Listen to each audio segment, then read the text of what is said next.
Di 2005 sampai 2000 sampai hari ini, ya, sampai tahun ini, sampai detik ini saya masih mengabdi dan mengembangkan pondok pesantren Khairul Ummah. Khairul Ummah sampai hari ini berkembang. Tidak hanya ada di Inhu, ada juga yang di Pekanbaru yang kita tempati saat ini, Khairul Ummah 2, khusus untuk anak putra. Dan insya Allah juga sudah berkembang ada Khairul Ummah 3 yang ada di Indragiri Hilir. Dan saat ini kita juga sedang membangun pondok pesantren Khairul Ummah yang keempat nanti untuk yang putri di Pekanbaru ini. Kita hanya ingin melahirkan santri-santri yang berkualitas, santri-santri yang sebagaimana namanya pondok pesantren Khairul Ummah, santri yang memang menjadi umat yang terbaik di tengah-tengah masyarakat. Artinya, apapun peran dan status sosial kita, berperanlah dan berilah kontribusi yang terbaik untuk umat dan masyarakat ini. Karena tidak semuanya harus menjadi pejabat, tidak semuanya harus jadi politisi. Bisa jadi ada di antara kita yang menjadi bisnismen, menjadi teknokrat, ya, menjadi asatid, menjadi ulama. Silakan berperan dengan peran kita semaksimal mungkin untuk memberikan yang terbaik. Tribuners, jejak sang kiai kita kali ini adalah seorang kiai yang bernama Kiai Haji Muhammad Mursyid. Beliau ini juga seorang ketua Forum Komunikasi Pondok Pesantren Provinsi Riau. Selain itu, Kiai Haji Mursyid juga dikenal sebagai seorang yang dikenal di masyarakat dan terpilih menjadi Dewan Perwakilan Daerah di Senayan dari daerah pemilihan Provinsi Riau. Seperti apa perjalanan kisah hidup dari sang kiai dari Provinsi Riau ini? Ikuti saya untuk mengulik lebih dalam seperti apa kisah sang kiai ini. Bismillahirrahmanirrahim. Assalamualaikum warahmatullahi wabarakatuh. Hamdan wa syukran lillah, salatan wa salaman ala rasulillah Muhammad ibn Abdillah. Rasa syukur yang tak terhingga kehadirat Allah subhanahu wa ta'ala. Salawat dan salam senantiasa kita aturkan kepada khatamul anbiya wal mursalin, Nabi kita Muhammad sallallahu alaihi wasallam. Allahumma salli ala Sayyidina Muhammad wa ala ali Sayyidina Muhammad. Jujur secara pribadi, saya sangat bersyukur kehadirat Allah subhanahu wa ta'ala atas segala nikmat dan karunia yang telah Allah berikan, baik kepada diri saya pribadi, keluarga, dan tentu kita sebagai warga negara Republik Indonesia yang hidup di negeri yang kita cintai ini.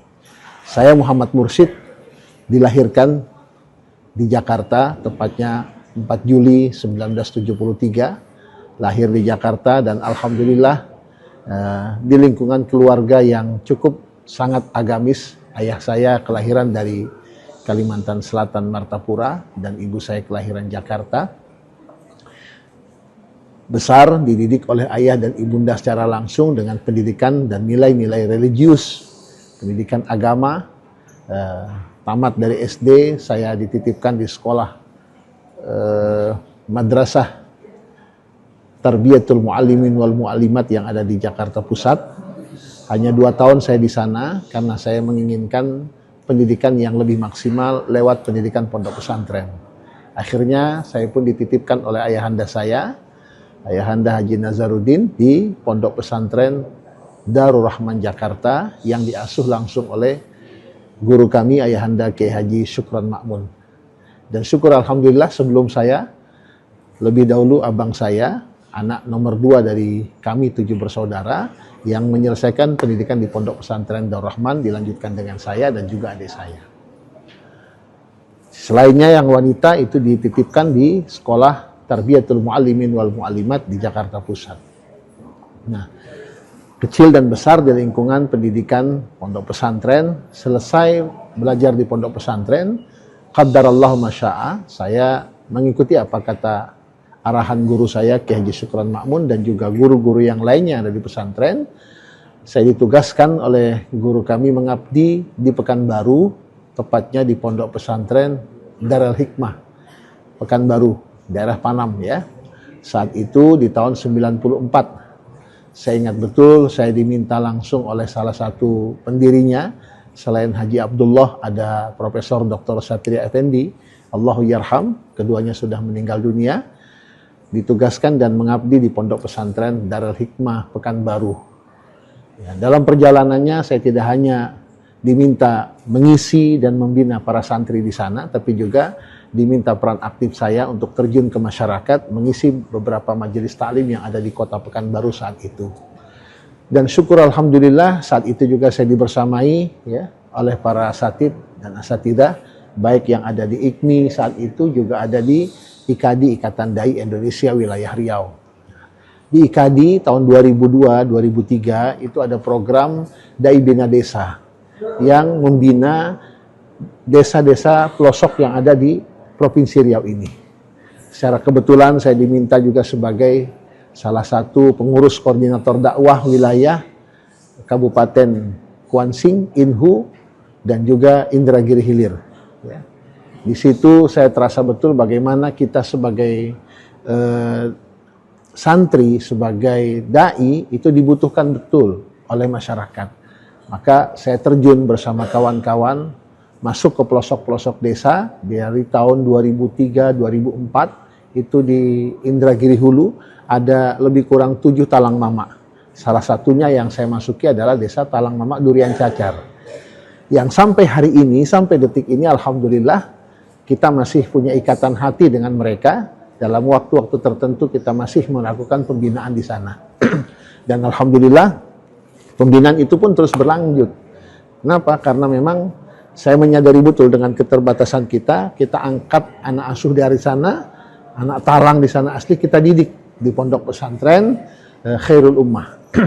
Di mana saya sebelum di Khairul Ummah itu mengabdi di Darul Hikmah ya, dari tahun 94 sampai 2005 ya.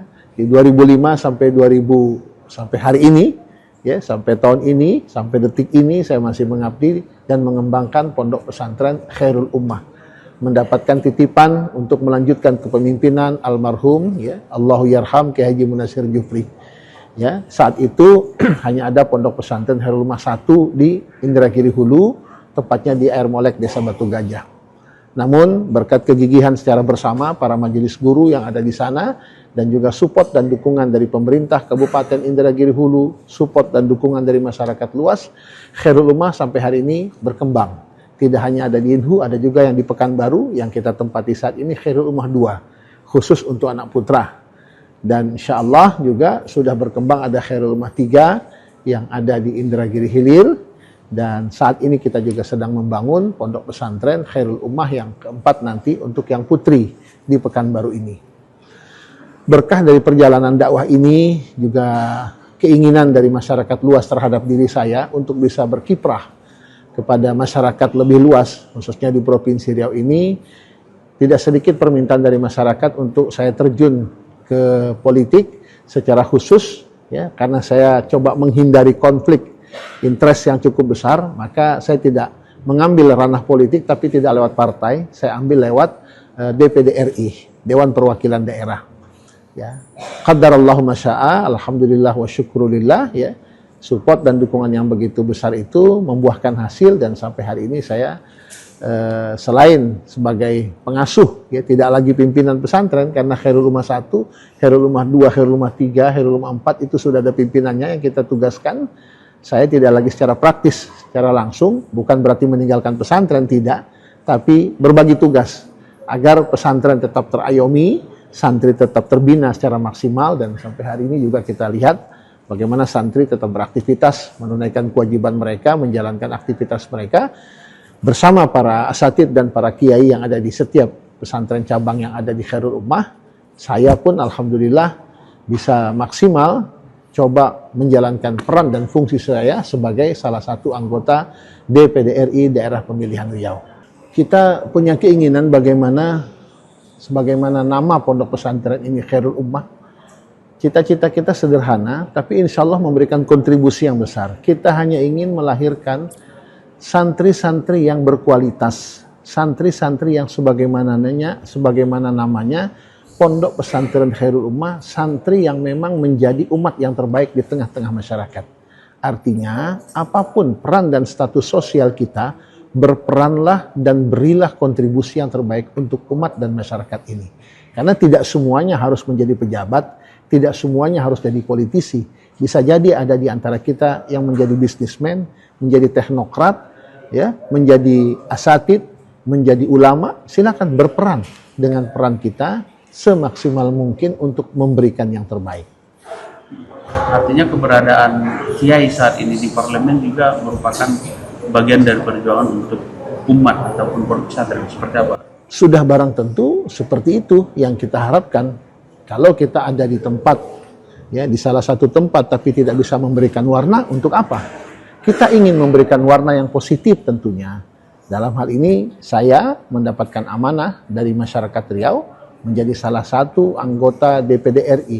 Tentu harapannya bagaimana saya bisa memberikan warna yang positif, membawa program-program yang diinginkan untuk perbaikan masyarakat Riau, Provinsi Riau ini tentunya. Secara konkret tentunya kita berusaha berperan seperti saat ini saya berada di Komite 1 yang membidangi mitra kerja pemerintahan, baik pemerintah pusat, provinsi, dan kabupaten kota. Bagaimana saya bisa mensupport pemerintah kabupaten kota dan juga provinsi Riau ini dalam merebut, ya kan, potensi yang ada di pusat untuk kita datangkan ke daerah, tentu dengan bersinergi kepada pejabat eksekutif yang ada di provinsi Riau ini.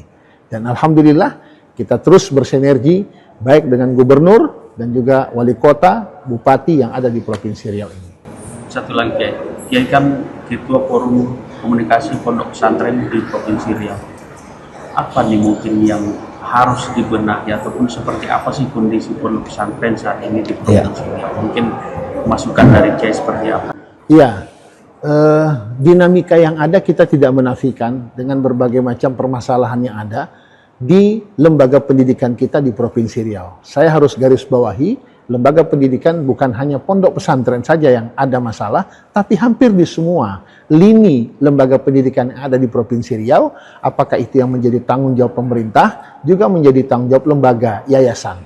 Nah, ada hal-hal yang memang perlu kita benahi. Secara umum tentu kualitas pendidikan kita perlu kita benahi, baik dari kualitas gurunya, pendidiknya, juga tentu bagaimana anak-anak kita. Ya. Namun hal ini tidak kalah penting tentunya support dan dukungan dari pemerintah. Karena bagaimana lembaga pendidikan itu bisa memberikan kontribusi warna yang besar kepada peserta didik kita, tentu bagaimana juga support dari pemerintah kita dan juga dari pelaksana yang ada di setiap lembaga. Ini yang kita harapkan, sehingga harapannya bukan hanya melahirkan guru-guru yang berkualitas saja, ya, tapi juga bagaimana melahirkan generasi-generasi kita yang berkualitas lebih daripada para pendidik yang ada. Mohon doa dan support dari masyarakat luas. Mudah-mudahan ini semua mendatangkan keberkahan, bukan hanya untuk pribadi, tapi untuk masyarakat Riau luas tentunya. Barakallahu lana wa lakum. Assalamualaikum warahmatullahi wabarakatuh. Tribuners, itulah tadi kisah dari Kiai Haji Muhammad Mursyid yang saat ini duduk menjadi anggota DPD RI di Senayan. Dia memperjuangkan umat melalui kursi di Senayan. Kisah perjalanan hidup beliau mulai menjadi seorang pengajar di sebuah pondok pesantren di Pekanbaru, kemudian mengabdi di daerah suku Talang Mamak di Indragiri Hulu, hingga membangun sebuah pesantren yang saat ini sudah memiliki cabang juga, beberapa cabang. Dan perjuangan beliau, niat beliau ke depannya, bagaimana umat menjadi umat yang terbaik, sebagaimana nama pesantren beliau yang saat ini sudah berdiri 3 cabang di Provinsi Riau. Perjuangan beliau terus berjalan. Mudah-mudahan kisah Kiai Haji Muhammad Mursyid menginspirasi kita semuanya dan tentunya bisa menjadi pelajaran bagi kita semuanya. Terima kasih. Assalamualaikum warahmatullahi wabarakatuh. Download Tribun X sekarang, menghadirkan lokal menjadi Indonesia.